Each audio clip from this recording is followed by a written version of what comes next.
Hey guys, what's up? So in this video, I'm gonna show you how you can change the icon size of Redmi Note 13. The process is very simple and easy and very interesting. All you guys have to do just follow these steps. Before starting the video, do subscribe us and hit the bell icon so you never miss any update from this channel. And also if you want any other tips and tricks related to any Redmi device, so just comment below. All you guys have to do is just to go on settings and scroll it down to additional setting right there.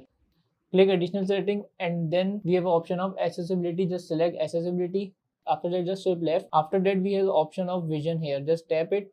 And then we have another option here, display size. Click on display size and then change it according to your requirement. If you want it smaller, so just go on left, and if you want it bigger, just go on right side and then confirm it.